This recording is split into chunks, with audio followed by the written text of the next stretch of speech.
Hello friends, I am Arpit and I am here with today's analysis. Today is 14th of December and we are going to deal with three very important topics which are in news. Now, COP28, which is now ended, in Dubai it was going on, and a historic agreement has been reached or has been adopted which is aiming to transition away from fossil fuels.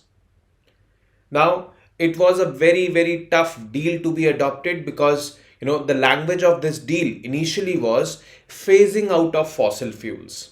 Phasing out means we had to stop using fossil fuels. Fossil fuels like petrol, coal, etc. etc. Now, since we had to stop using fossil fuels, this kind of agreement was opposed by countries like Saudi Arabia. Saudi Arabia, which was leading the OPEC bloc, that is oil producing, countries. It is, I would say, a conglomeration of oil producing countries. They opposed the language of this deal that we do not need to phase out. We need to focus on reducing emissions, and reduction of emissions can be done without phasing out of fossil based fuels. However, on the other hand, were small island countries, European Union, USA, and all those who were supporting, this language of phasing out of fossil fuels. More than 100 countries were actually supporting this. But what was adopted was not phasing out, but yes, it was agreed to by all the countries to transition away from fossil fuels. Transitioning away from fossil fuels simply means the reduction in usage of fossil fuels, which probably countries all across the world are doing.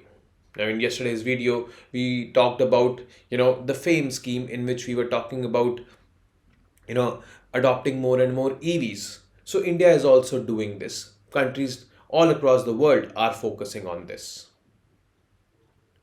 So this was this agreement. The second topic, that is the Global Greenhouse Gas Watch.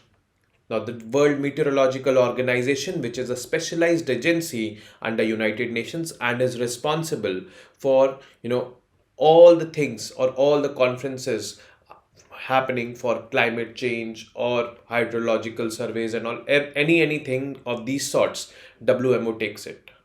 In fact, the present COP of UNFCCC is also happening under the aegis of WMO. Now, WMO designed this, I would say, framework in June 2023, in which it is, assessing, or I would say measuring the greenhouse gases which are present in the atmosphere. Which greenhouse gases? Actually, three greenhouse gases. The first is carbon dioxide, which is the most prevalent greenhouse gas. The second is methane, which is a high potential greenhouse gas. And the third is sulfur oxide. It also has decent amount of potential of causing global warming. So these three gases will be studied through the earth-based systems and the satellite systems, and it will give a comprehensive, I would say, assessment of greenhouse gases in the atmosphere. Second of all, this kind of framework will also help in predicting climate change and weather phenomena all across the world. So these are going to be the two significances of this framework. So we'll see in this now the details of this particular framework or Global Greenhouse Gas Watch, which has been developed by the World Meteorological Organization. The third is the salt cavern based oil storage. The salt cavern based oil storage. Salt caverns are basically salt caves. Caves which have been formed after salt has been mined out. Now, how salt is mined? Let's suppose salt is there beneath the ground. We've come to know about it. We've explored it. Now, what we'll do drilling. We'll send a pipe in there. Then through that pipe, we'll send water. The salt inside will get dissolved in water. We'll pump it out. And after pumping it out, we'll separate water and salt. We got the salt. This is how salt mining happens. And after all the salt has been extracted from the caves, there is that salt cavern which is left, a salt cave which is left, which is of no use actually. Now, Engineers India Limited, a government-owned entity, is trying to figure out that whether we can store oil in salt caverns which are already existing in our country. Salt mining and all happens in Gujarat, Rajasthan side. Actually, we do not have any salt caves as of now. We have rock caves in which we are storing petroleum. We have rock caves in three places: Vishakhapatnam, Padur, and Bangalore. This is the first phase which we have already developed for storing oil. Presently, we have the capacity of storing around oil for 9.5 days. Means if for 9.5 days oil imports stop in our country, we will be having oil as buffer in those rock caves. But salt caves we do not have any, and we are now trying to figure out that whether we can store oil in salt caves or not. Is it possible? Is it happening anywhere across the world? Yes, it is possible. The oil storage facilities of USA is entirely in the salt caves, in the salt caverns. They do not have rock caverns. We have rock caverns. We do not have salt caverns. We are trying to figure out whether we can, use that or not. So in this, we will be seeing that. So let's get started with the first topic, that is COP28, a historic agreement aiming to transition away from fossil fuels. Now the language has to be understood very clearly. Transition away from fossil fuels is one thing which we have adopted. But was this the thing which we wanted to adopt? Actually, no. It was talking about phasing out of.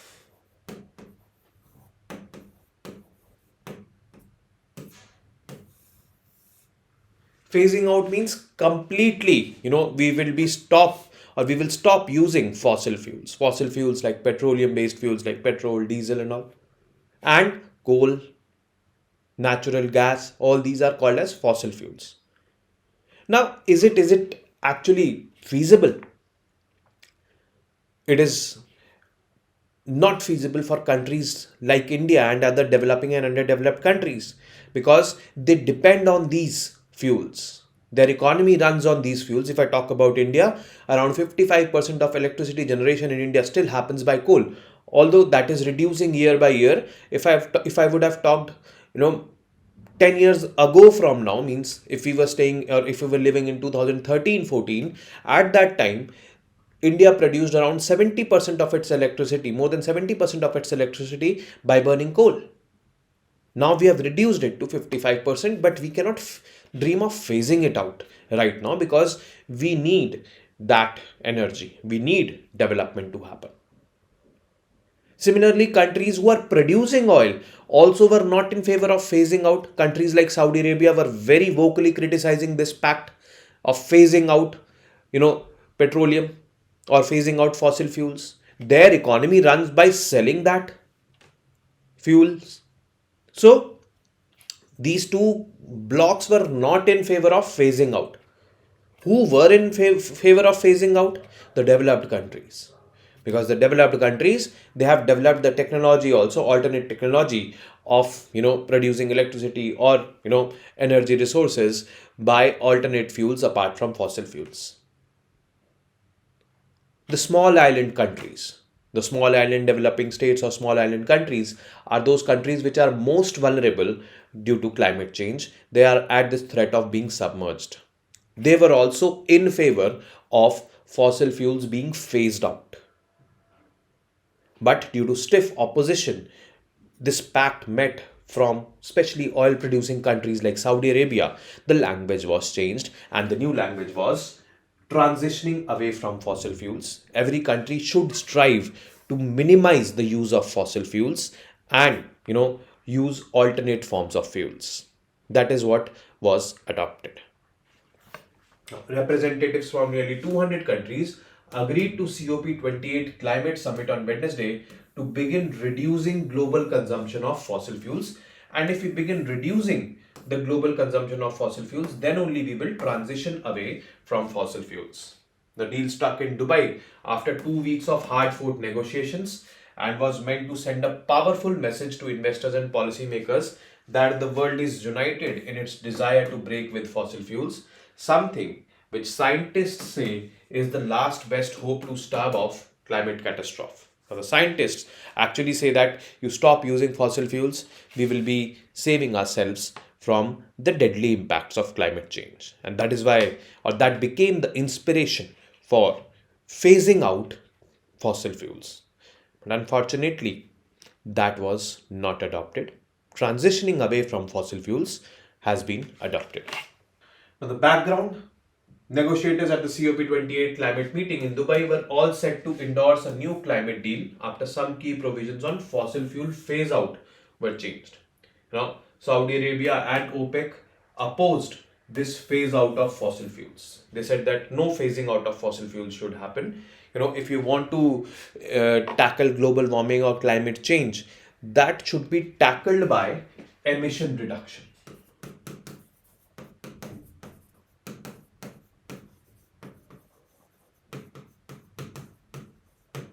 Because emissions are causing global warming. You focus on emission reduction, and they said that emission reduction can happen with the usage of fossil fuels also. It is not compulsory that you phase out using fossil fuels, then only this global warming will be tackled. Now, the next one simply asks the countries to reduce the production and consumption of fossil fuels. Actually, this is adopted. This was the middle ground. And transition away from fossil fuels in energy system, it was labeled as this, which simply means reduction in the usage of fossil fuels. Actually, phase out of fossil fuels, small island countries, they were promoting. The developed countries like EU or developed blocks like EU, they were promoting ki phase out kar do, it should be done. But countries like Saudi Arabia were opposing phase out. So what was adopted? This was adopted a middle ground, that is, transition away from fossil fuels in energy systems.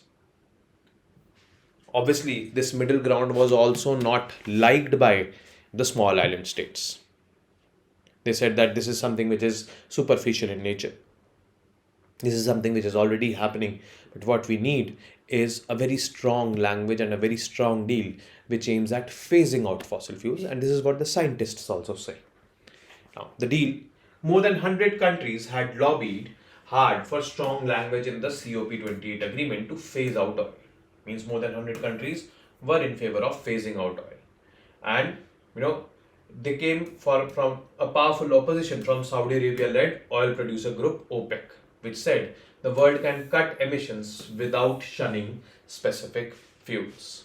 Actually, the deal calls for, now what the deal is, transitioning away from fossil fuels in energy systems. We have to transition away, means we have to minimize the usage of fossil fuels with the aim to achieve net zero by 2050. Now, this concept of net zero is whatever we are emitting, the same amount we are sucking in by producing or by making more and more carbon sinks. India, in its INDCs, has kept the goal for net zero for itself by 2070. But many developed countries have set this goal by 2050. Around 7-8 countries, and surprisingly, these are small countries like Bhutan, some countries in Africa. They have already achieved net zero and they are carbon negative. Means they are sucking in more carbon as compared to they are producing. The deal calls on governments to accelerate that, specifically by tripling of renewable energy capacity by 2030, speeding up efforts to reduce coal use, and accelerating technologies such as carbon capture and storage will help, achieve this goal, or will help achieve the targets in this deal, which is transitioning away from fossil fuels. Now, tripling the renewable energy capacity by 2030, it should be done. Renewable energy is something which is an alternate form of energy, but the developing and underdeveloped countries are claiming that we need finance for that. Where will the money come from? Including India is saying that it is very easy for you to say, the developed countries, we should triple our renewable energy capacity. It is good, but Where is the finance coming from? Even one, I would say, a notable, I would say, a think tank with respect to climate change. The leader of that think tank has also claimed that this deal is not talking about climate finance, but it's talking about obligations on transitioning away from fossil fuels. How will the poor countries, the developing and underdeveloped countries, transition away from fossil fuels and start using alternate fuels without, monetary support? And monetary support has to come from developed countries, that is the obligation on them. The second is, speeding up efforts to reduce coal use.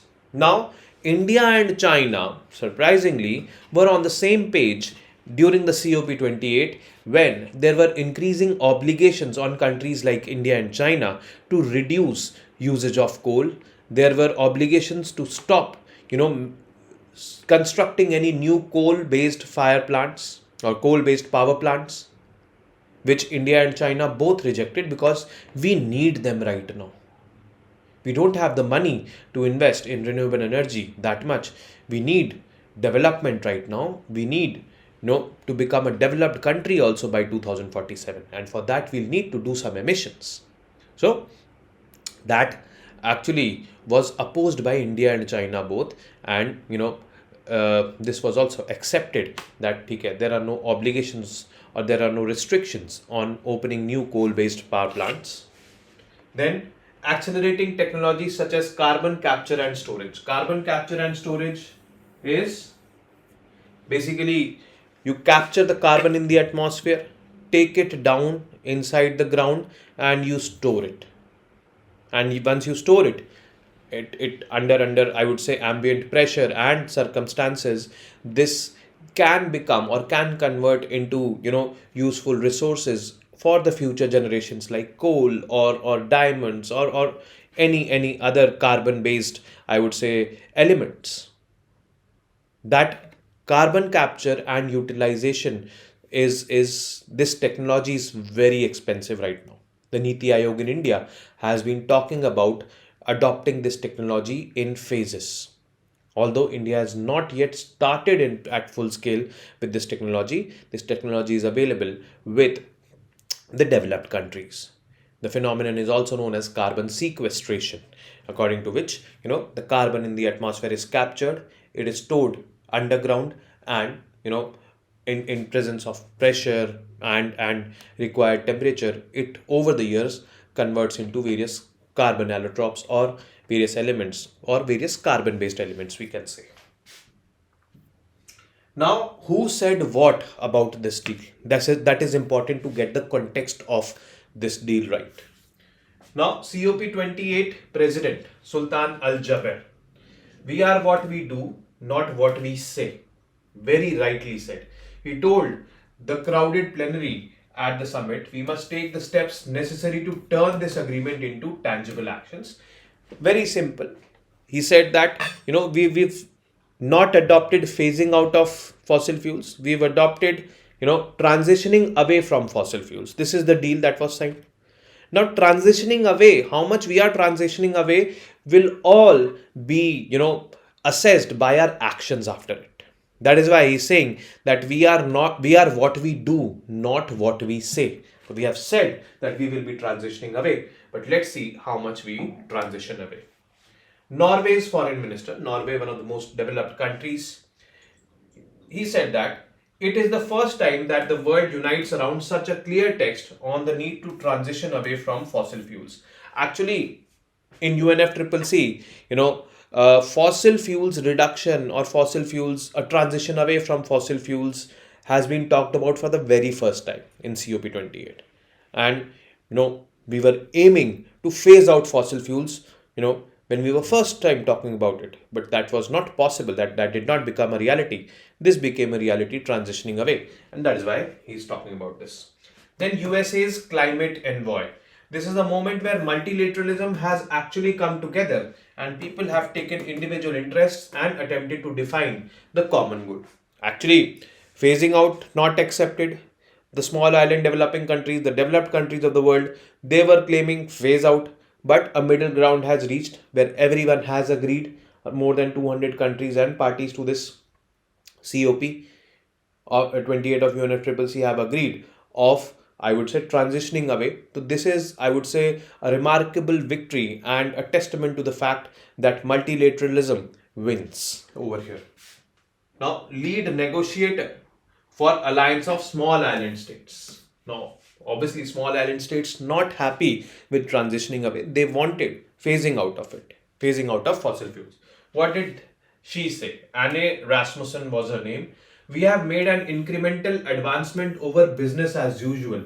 She's saying that it is business as usual. We are already, trying to transition away from fossil fuels. What's the big deal or what's new in that? When what we really need is an exponential step change in our actions. Exponential step change was phasing out.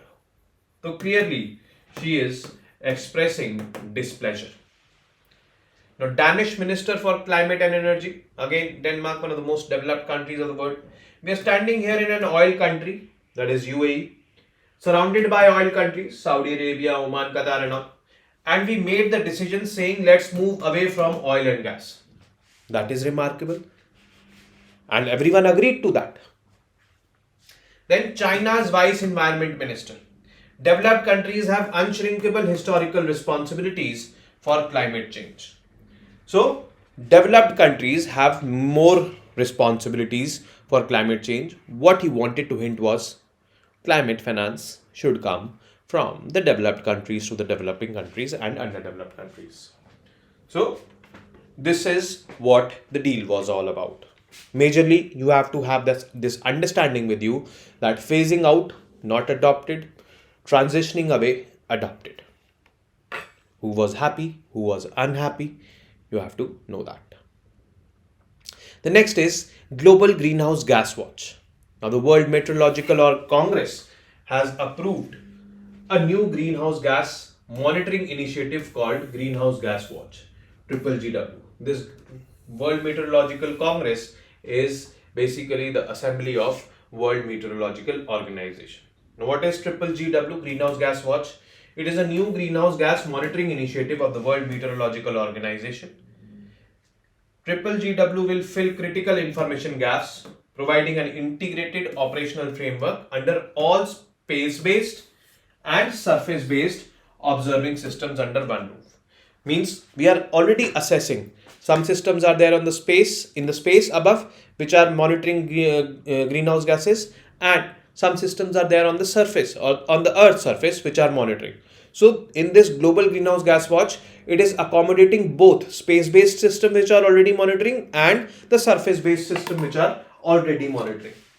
It will build on WMO's experience in coordinating international collaboration in predicting weather and analyzing climate. So this global greenhouse gas watch will help in predicting the weather and analyzing climate also.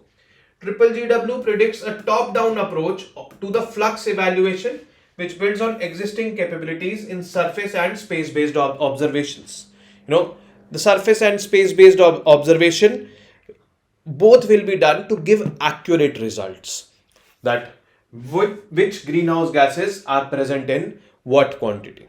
Which greenhouse gases this GGW will take into account 3 greenhouse gases: CO2, which is, I would say, in abundance; methane, which has a very high potential of causing greenhouse effect or global warming; and nitrous oxide concentrations.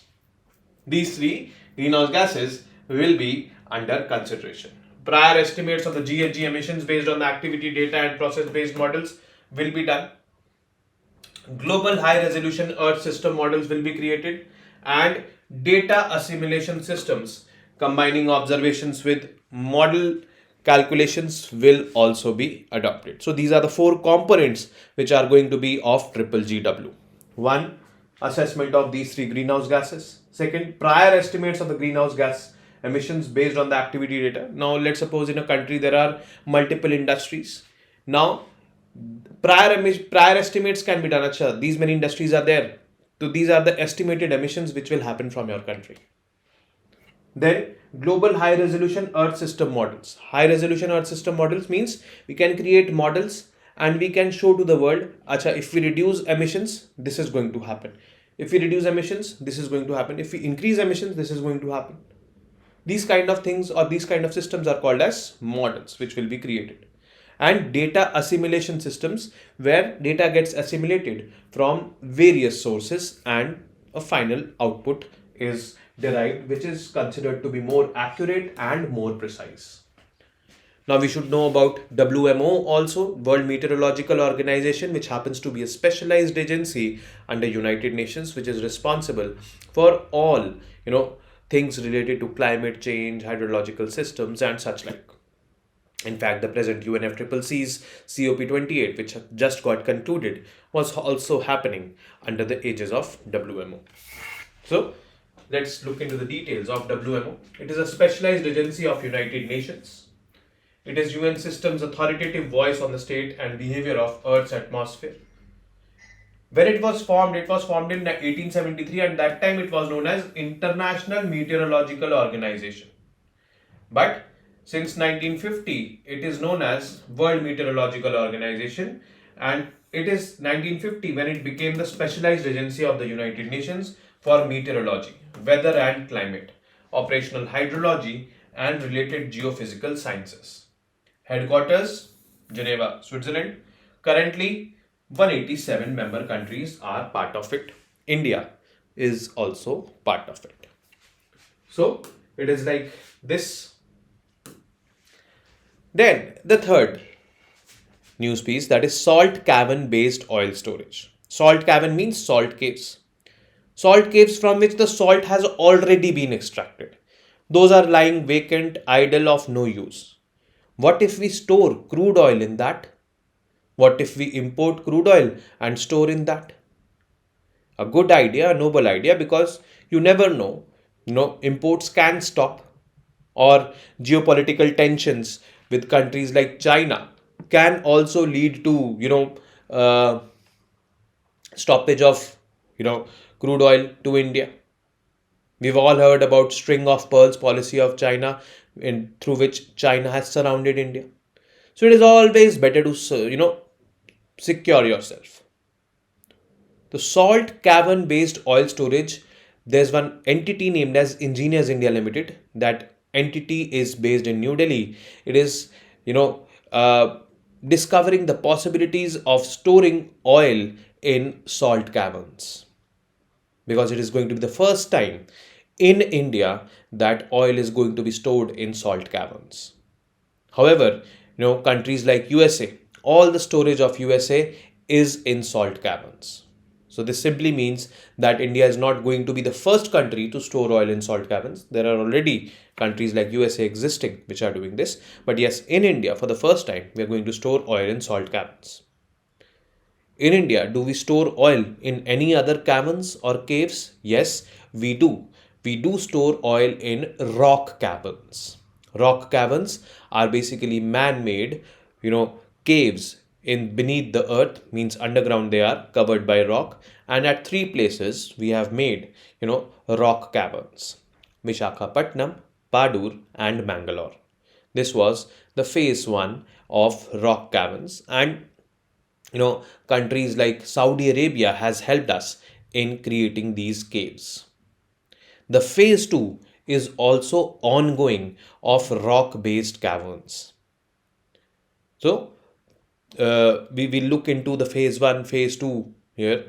But another food for thought which is coming to my mind and I should share with you guys is that in the first topic, we are talking about transitioning away from fossil fuels.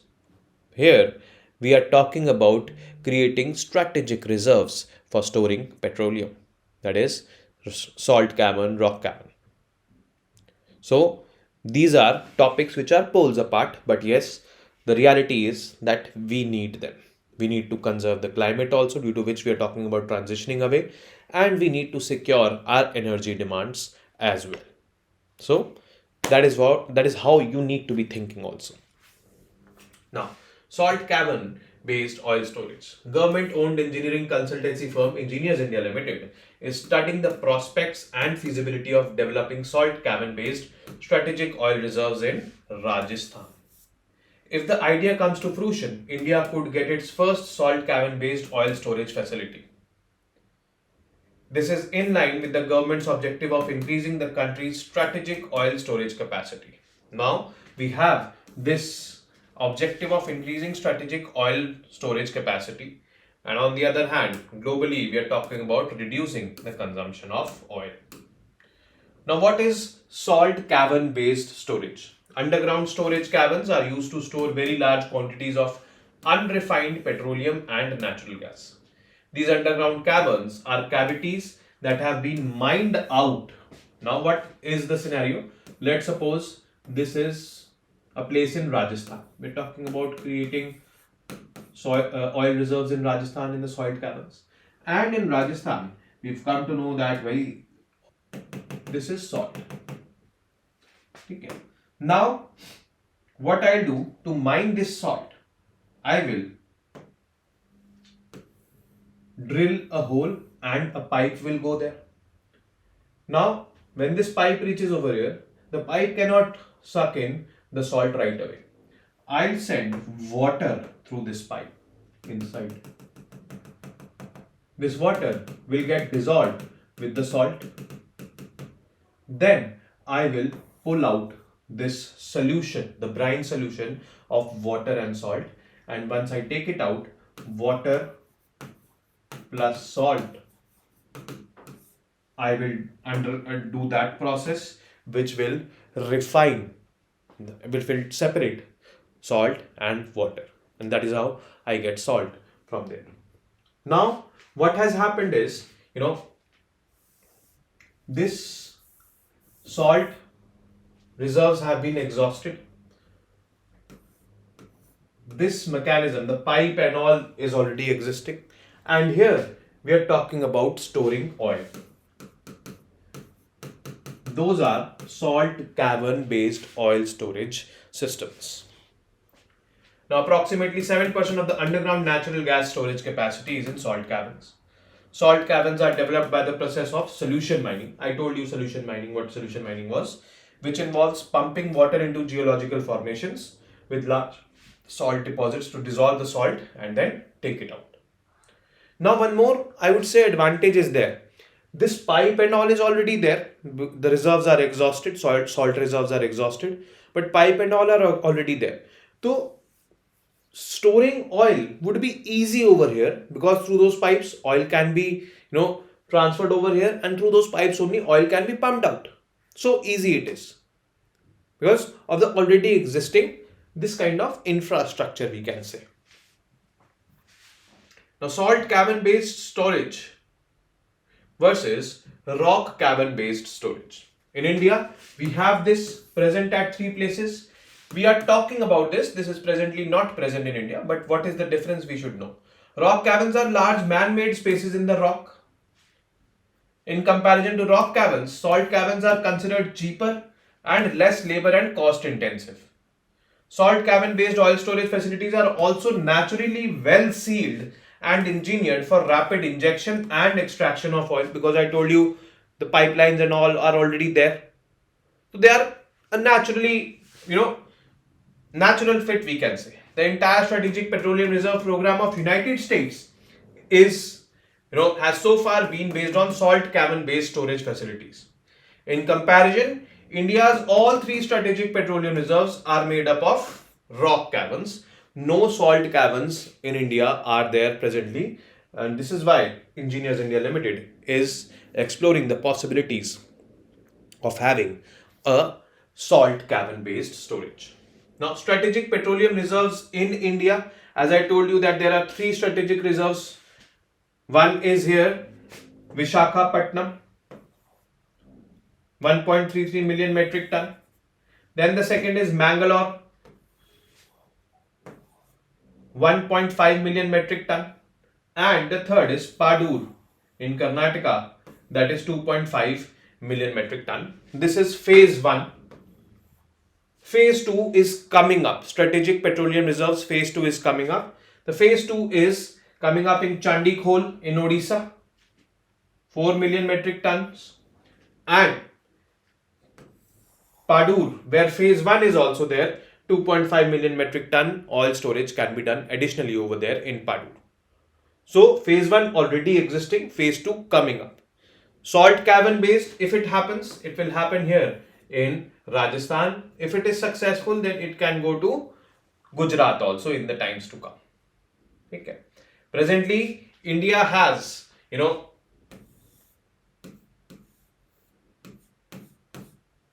strategic petroleum reserves worth 9.5 days. Means if for 9.5 days import of crude oil does not happen to India, 85% of crude oil comes from abroad, is imported in India. Then for 9.5 days we have enough oil in these three rock cavern based oil storage facilities. And if I talk about the crude oil present with the oil manufacturing companies or oil marketing companies which refine the oil, then if I take into account that inventory also, then 64.5 days, we can survive without importing oil. So in total, 64.5 days oil which is present with the oil marketing companies which are refining oil, because they keep inventory with them. 64.5 days we can survive with that inventory which is there with the oil marketing companies, and 9.5 days with the strategic petroleum reserves. So 64.5 plus 9.5, around 74 days we can survive without importing oil, but we need to increase it to at least 90. And that is why phase 2 of strategic petroleum reserves, which is coming up in Chandikhol and Padur, and they're also talking about salt cavern based oil storage. So this is it from today's session. I will now be meeting you tomorrow with more such informative news pieces. Till then, you guys very well know what to do. Keep studying, keep reading, keep writing, and most importantly, keep revising. Namaste. Jai Hind.